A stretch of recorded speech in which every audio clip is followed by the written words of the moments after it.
En République démocratique du Congo, le programme des réseaux d'appui aux aires protégées interpelle pour plus de rationalité dans la gestion de ressources naturelles. Un appel lancé ce vendredi lors de la présentation de l'état des lieux des aires protégées. Tenue du dialogue politique et consensus autour d'une transition, deux options proposées par le Centre africain de défense civile et des droits citoyens pour sortir le pays de la crise. Selon le coordonnateur de cette plateforme, la prise en compte de ces recommandations permettra d'éviter que le sang de Congolais ne coule durant cette période jugée électorale.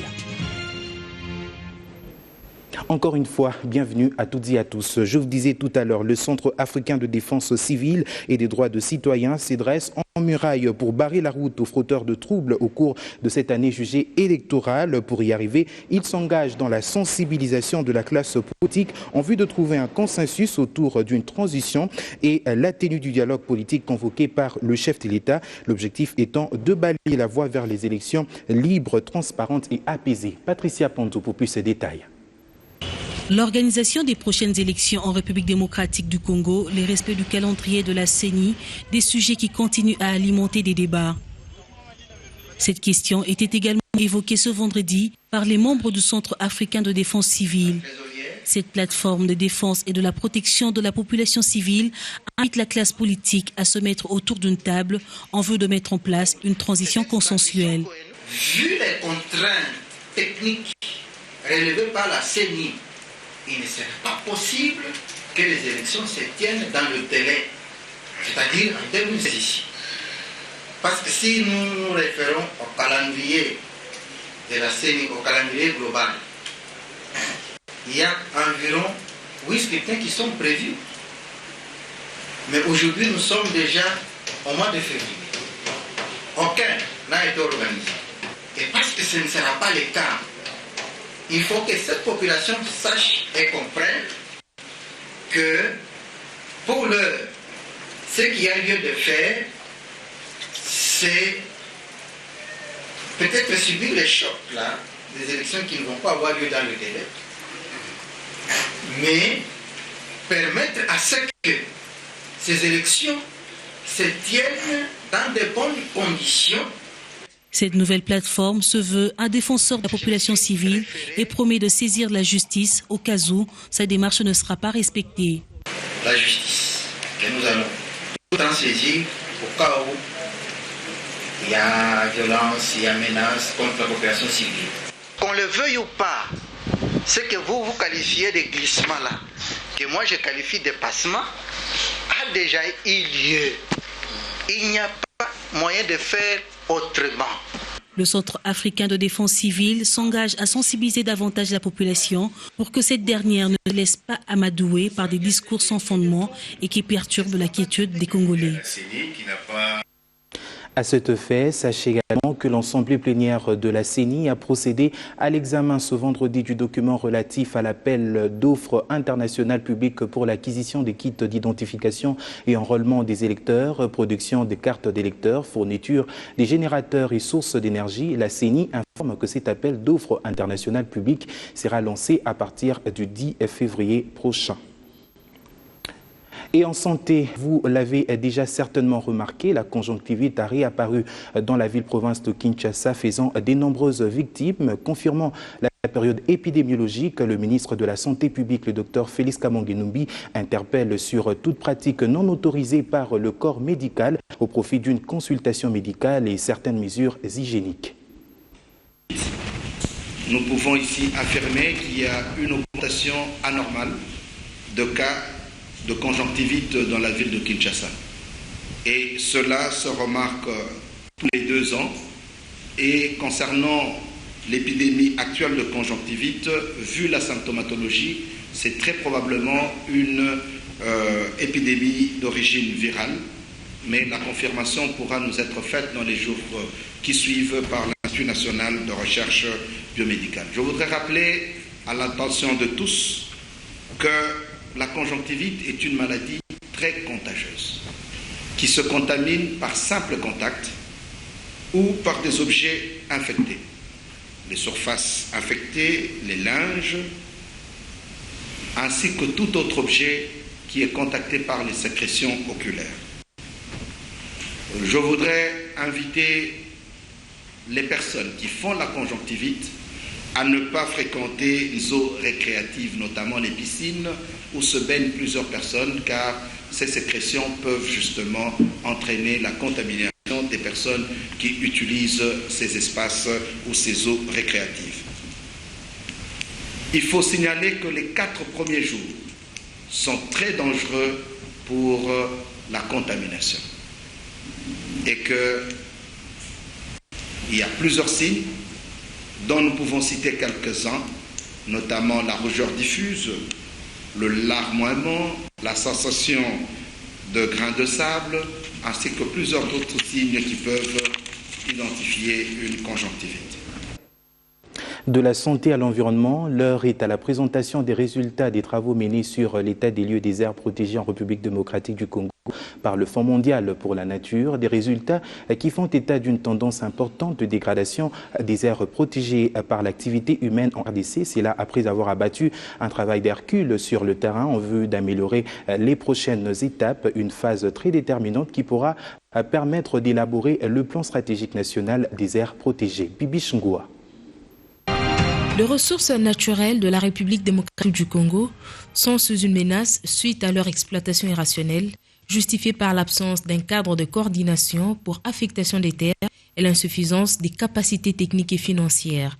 Déterminés à renverser la tendance, les acteurs impliqués dans le secteur ne baissent pas les bras. Parmi les pistes et solutions envisagées, le programme d'appui au réseau des aires protégées.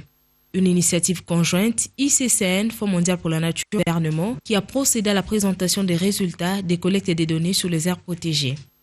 Si l'on souhaite participer au renforcement de la dynamique de croissance et de reconstruction du pays, il est impératif, d'une part, prendre en compte l'environnement et d'autre part, d'y associer l'ensemble des parties prenantes, à commencer par les premiers concernés que sont les paysans de la RDC.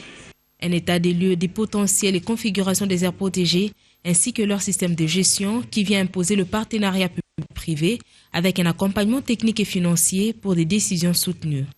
Les aires protégées, pour le moment, c'est l'endroit idéal où où la communauté peut démontrer la valeur de ce qui est conservé. Et tout ça, ce n'est pas une question d'une seule organisation. C'est une question qui nécessite un partenariat public-privé pour essayer d'arriver à quelque chose qui va permettre au gouvernement congolais de prendre des décisions qui s'imposent, des décisions soutenues. Et nous devons arriver au bout et montrer à la communauté internationale que voilà, la RDC a promis et elle a réalisé. Cette phase clé de la finalisation de la collecte des données sur les aires protégées se veut une issue pour l'élaboration du plan stratégique national. Toutes ces aires protégées au sein de la République démocratique du Congo devrait avoir un outil de gestion. Un outil de gestion, c'est quoi? C'est le plan stratégique. Comment l'État congolais devra assurer la pérennité de tout le potentiel biologique qui se retrouve au sein de ces aires protégées dans une vision de 10 ou de 20 prochaines années. Un outil qui prône la gestion durable de ces aires protégées est attendu d'ici septembre. Toujours en environnement pour parler cette fois-ci de l'eau, une denrée de première nécessité. L'on pourrait bénéficier dans le tout prochain jour d'une bonne réglementation de ces secteurs. C'est là dans le souci de réaliser des progrès vers l'atteinte des ODD d'ici à 2030. Ceci est l'essentiel des recommandations faites à l'issue du Forum international sur l'eau organisé durant 3 jours à Kinshasa. Malgré ces nombreux cours d'eau, la RDC se retrouve parmi les pays dont les populations sont le moins pourvues en eau potable. C'est dans ce cadre que le Comité national d'action de l'eau, d'hygiène et d'assainissement a organisé pendant 3 jours le premier forum international de l'eau de Kinshasa. Une rencontre qui a réuni des experts œuvrant dans ce secteur en vue de réfléchir sur le problème et aussi mener des recherches dans le but de trouver des solutions innovantes adaptées au contexte du pays. Au vu du déroulement des travaux, nous sommes en droit de penser que les objectifs poursuivis à travers ce premier forum international de l'eau de Kinshasa ont été en grande partie atteints et que pour avoir réussi à présenter le contexte du secteur de l'eau et les conditions d'investissement dans les pays ainsi que les différentes contraintes d'investissement dans le pays, les contraintes et défis à tout du secteur, nous sommes convaincus que le secteur connaîtra l'affluence de nouveaux acteurs opérationnels dans les prochains jours. Dans le souci de réaliser le progrès vers l'atteinte des ODD d'ici à 2030, le gouvernement appelle le Comité national de l'eau et ses partenaires à se mettre ensemble pour la bonne réglementation de ce secteur. J'invite le Comité national d'action de l'eau, l'hygiène et assainissement à constituer autour de lui un groupe de travail constitué de toutes les parties prenantes afin de définir non seulement une feuille de route pour la mise en œuvre de la loi sur l'eau, mais aussi et surtout des mécanismes de suivi pour la mise en œuvre des recommandations au présent forum. Les travaux ont été sanctionnés ce vendredi par des visites sur le terrain dans le but de permettre aux participants de mieux illustrer le fonctionnement des réseaux de distribution d'eau ainsi que le problème énergétique auquel ils font face.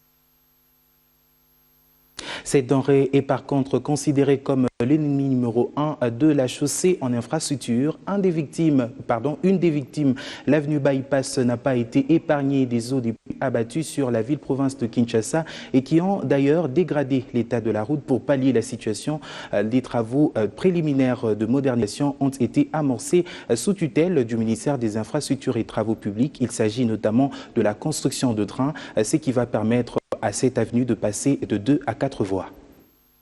35 ans après sa construction, l'avenue Bypass va passer de 2 à 4 voies. Les travaux préliminaires de sa modernisation ont commencé par la construction des drains. CREC7 et CGCD, deux firmes chinoises, ont été mobilisés grâce à un financement attiré de la concession Kinshasa-Matadi pour la réhabilitation des 14 km. En compagnie de certains collaborateurs, le ministre en charge des travaux publics a inspecté ce chantier ce vendredi 5 février sous la pluie. La mise en œuvre des deux entreprises est effective et les premières améliorations sur l'ensemble du tronçon avec les 4 voies opérationnelles sont attendues d'ici au mois de septembre. Fridolin Kaswechi précise. Il y a l'entreprise CREC7, mais il y a aussi l'entreprise CGCD. Et les deux entreprises, mises ensemble, vont faire les travaux sur pratiquement 18 mois. Et cela en tenant compte des difficultés liées aux obstacles qu'on va rencontrer. Vous avez vu les passages des conduites de la rive des eaux, les câbles et les conduites de la SCPP et aussi les constructions qui sont sous les emprises de la route. Donc tout cela est dans le coup et c'est cela qui fait qu'on aura un délai de plus ou moins 10 ans.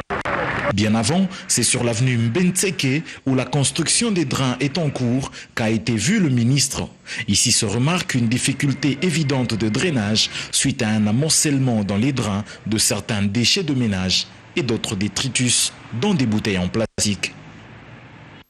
Un autre lancement, c'est celui de la campagne d'inspection industrielle 2016. Le ministre de l'Industrie s'engage à redynamiser le rôle de l'industrie congolaise lancée par le Premier ministre, ministre de l'Intérieur et Sécurité. Cette campagne vise aussi l'amélioration du climat des affaires en République démocratique du Congo. Fifi Lukusa pour plus de détails.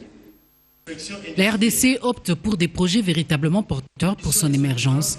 Une campagne vient même d'être lancée à grande échelle à travers les inspecteurs de l'industrie. Ils vont sensibiliser les opérateurs industriels et la population sur leur responsabilité à revigorer le tissu économique congolais et à améliorer le rendement des pôles de production.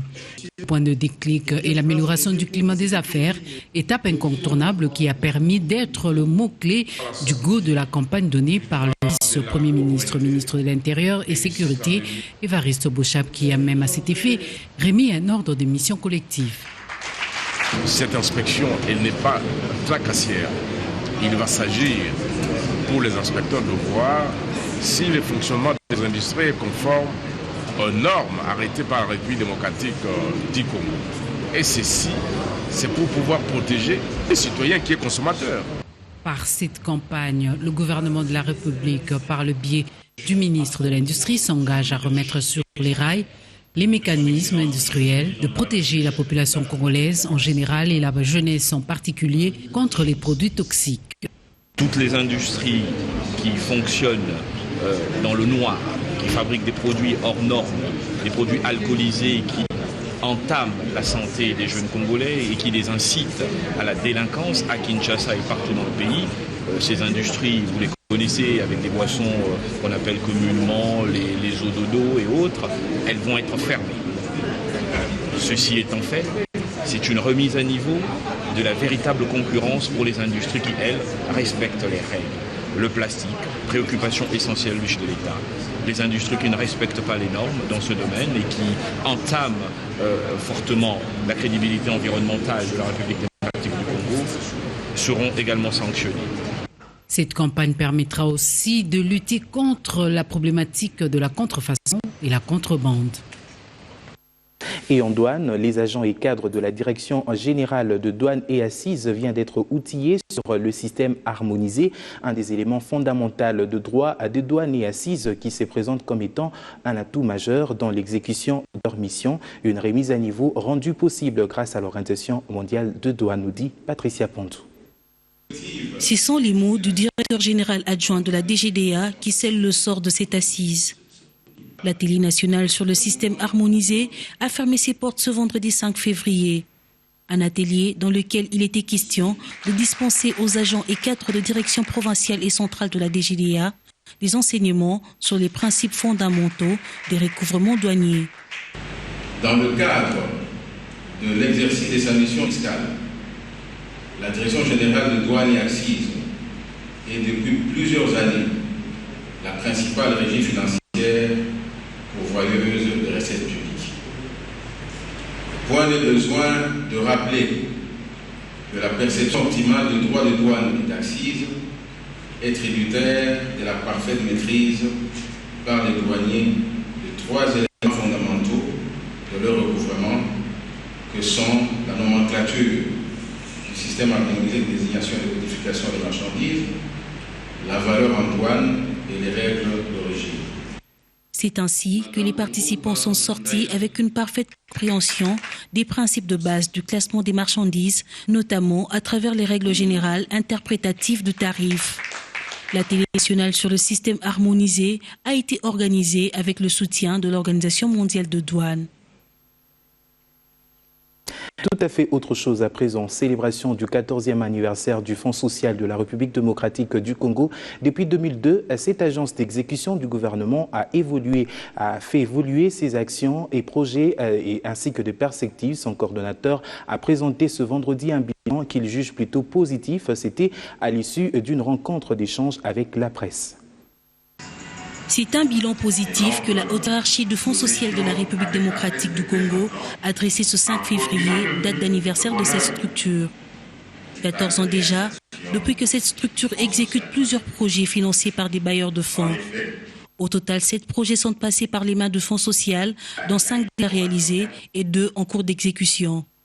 Satisfait de la mission lui assignée, avec plus ou moins 275,5 millions de dollars américains mobilisés jusqu'ici, le coordonnateur du Fonds social parle des réalisations. Nous avons fait des écoles, nous avons fait des centres de santé, nous avons distribué des bourses d'excellence aux étudiants qui étaient à l'université, dont certains ont terminé aujourd'hui, ils sont devenus des médecins. Nous avons distribué des livres dans les écoles, nous avons réalisé des ponts ci et là. Et aujourd'hui, nous continuons à faire ces mêmes réalisations dans le cadre de projets qui sont en cours. Avec ces projets, nous allons continuer à faire pratiquement la même chose, des interventions communautaires aux besoins des communautés pour résoudre leurs problèmes. Des réalisations certes, mais en tant qu'institution publique, le Fonds social dépend jusque-là de son bailleur qui est la Banque mondiale et ne dispose pas des ressources propres pour plus de réalisations en dehors de son espace géographique. La difficulté majeure que le Fonds social a toujours rencontrée depuis sa création, c'est la difficulté liée à la mobilisation de ressources propres, de ressources permanentes, prévues dans le cadre du décret qui crée l'institution.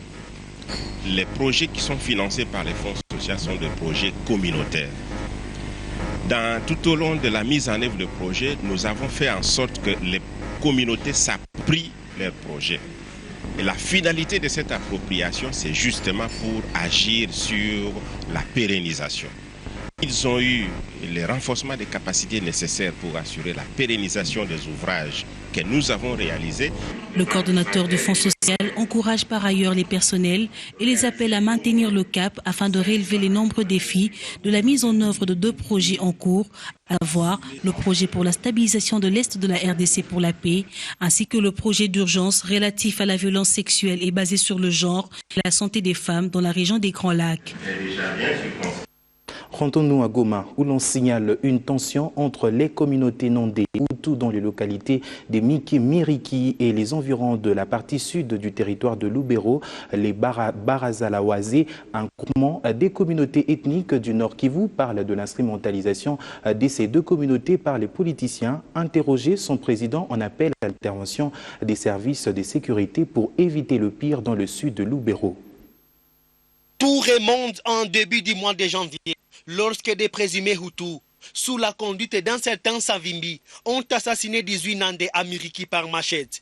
La nuit de vendredi à ce samedi, la société civile de Lubero, qui craint les pires à la suite des tensions entre les Nandais et les Hutus à Miriki et environ, dénombre 3 personnes tuées par machette à Kyutu par des présumés de l'ère Hutus, avec les villages Wambali, Kasiki et Mbouavignois incendiés. Pour le président du Barazalawazé, une structure regroupant les communautés ethniques du Nord Kivu, la tension qui se passe à Miriki et environ est une véritable instrumentalisation. Le Baraza trouve que cette tension ou ces tensions sont de la manipulation pure des politiciens. Ce sont des tensions montées de toutes pièces, artificielles. Parce qu'entre les communautés, il n'y a jamais eu de problème comme tel, des problèmes communautaires entre les Nandais et les Hutus. Ils ont toujours vécu ensemble depuis de longues années. C'est seulement actuellement que ces tensions sont constatées, mais sont de l'œuvre des politiciens. À ceux qui pensent qu'il serait mieux de diviser le Nord Kivu en 2 pour mettre fin aux tensions récurrentes entre les Nandais et les Hutus, qui dirent depuis les années 90, Maître Fataki Waluindi s'insurge contre cette opinion. Maintenant qu'ils veulent scinder la province, ils créent des difficultés. Ils cherchent à rendre la province ingouvernable, en démontrant, en créant artificiellement les conflits entre les Nandais et les Hutus. Ils veulent reproduire le scénario du Kasaï, où il y avait le problème entre les Baluba et les Lulua. Un problème aussi artificiellement créé. C'est de ça, de ce conflit, qu'est né les 2 provinces, le Kasaï oriental et le Kasaï occidental. L'oriental étant pour les Baluba et le reste pour les Lulua. Alors, ils pensent qu'ils peuvent aussi recréer ce scénario ici au Nord Kivu. Ils peuvent courir, ce scénario ne va plus se reproduire, puisque les communautés sont convaincues qu'en restant ensemble, il y a une force. Dans son conseil des ministres de jeudi, le gouvernement provincial du Nord Kivu a décidé de délocaliser les camps de déplacés Hutus de Miriki, qualifiés comme les lieux de refuge des extrémistes FDLR qui insécurisent Miriki et environ. Toujours dans cette partie nord de la République de la République démocratique du Congo pour parler du premier vol inaugural de l'Airbus A321 de la compagnie africaine d'aviation, une acquisition qui permettra d'améliorer davantage la qualité des services et répondre à la demande des abonnés. À Goma, une fois de plus, une correspondance de Patrick Sialoa. Il a foulé la piste de l'aéroport international de Goma. Cet Airbus A321 de la compagnie africaine d'aviation ce vendredi en début d'après-midi. Une acquisition que les autorités de la CAA placent dans le cadre de la révolution de la modernité. Premièrement, ça nous apporte la révolution de la modernité prônée toujours par le chef de l'État. En deuxième lieu, ça prouve la suffisance, l'expérience et les soucis des autorités de CAA pour mieux servir qu'avant. Et pour dans les ciels congolais, allez-y comprendre les tout premiers Airbus A321 en Afrique, et plus précisément maintenant en RDC au Congo, et les tout premiers vols en ville touristique de Goma. allez-y comprendre que le ciel congolais est béni et en passant toujours par la ville touristique de Goma.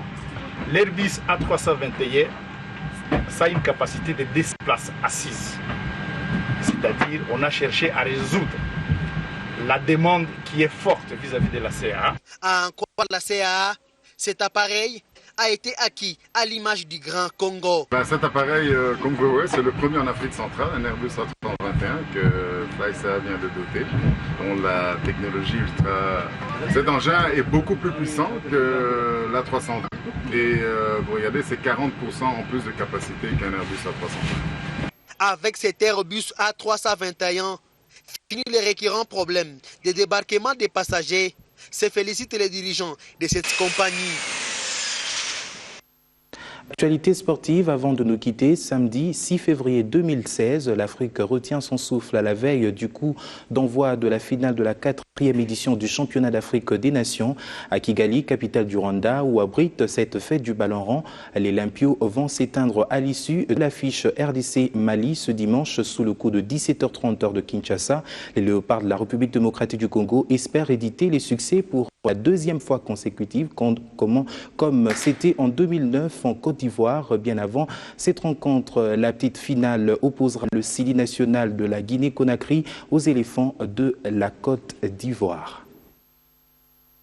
Bonne chance donc à nos 11 nationales. Et c'est par ici que nous mettons un point final à ce journal. Merci à vous de l'avoir suivi.